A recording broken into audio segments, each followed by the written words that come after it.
Making music on your Feel Good Breakfast Show. See, it sounds good, it feels good, and we're getting good advice on our show today.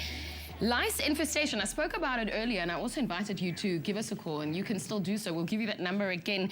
It involves head scalp of humans, and I must say it's a problem. It's an actual problem when it comes to our health. It's a problem when it comes to our children, especially in our schools. And we're going to talk about it today, lice outbreaks, which is a big problem in the schools. Now, with us this morning, we've got Dr. Darren Green, who can always give us tips on wellness. Morning, doctor. Morning. And then we also have Wendy Isaacs with us. Wendy is a mom, and she's the mom of Sia. Morning, Wendy. Good morning. Welcome to the show. Hello, Sia. Thank you. How are you? I'm fine, thank you. How are you? I'm very good. How old are you? I'm 6 years old. I'm also 6. Thank you. Welcome to all of you. Doctor, I want to start with you, Wendy. We know how old Sia is. It's a problem in our schools. Have you had a problem with lice in schools? Not really, thank God. But obviously, as a mother, I'm very interested to know how to combat it. Should I face that problem? Because the problem is in the schools, but not necessarily in your house yet. Yes. Doctor, hair lice, what do they look like? What are they? They're actually insects, so they have the claw-like legs, but they've got short, stumpy legs. So contrary to popular belief, they can't hop, skip, and jump, but they can crawl extremely fast. They're the size of a sesame seed, if you think of a sesame seed on a bun. Really small, and they're light grey in colour, and they're often quite easy to see. The problem is not so much the lice, that we can feel and see often, but the eggs that they lay are called nits, and those are deposited right at the base of the hair follicle, on the skin, on the scalp. Because you need to check. You need to open the hair and have a good look to see if it's there.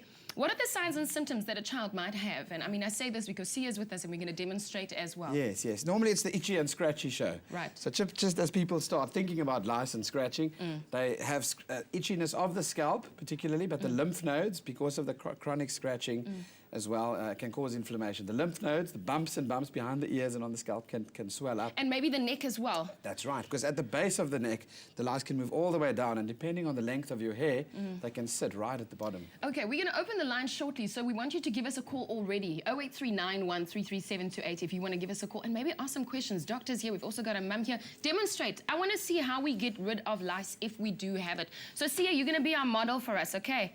You want to be a model? Yeah, she's the model. All right. Okay, so Wendy, doctor, how do we do this?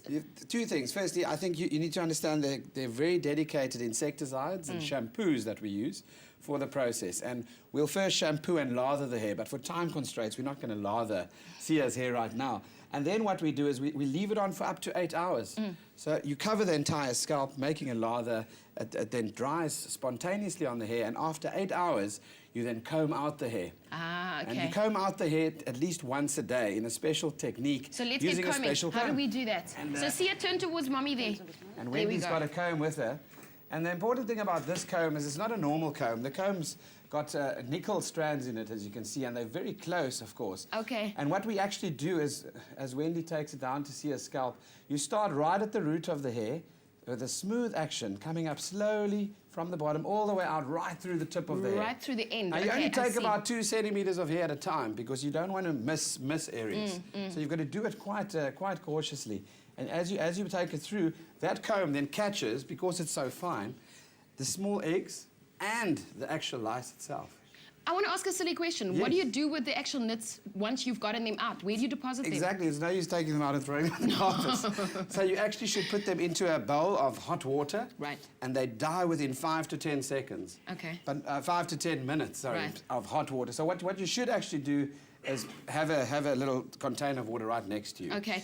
And Sia, soapy hot water. Does it hurt? Okay, it doesn't hurt. So Sia is our model here. She says it doesn't hurt. We're going to take your calls as well. 0839133728 if you have some questions to Dr. Green.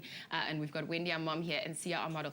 Okay, Dr. Green, we've run out of time on this. I can talk about it for hours.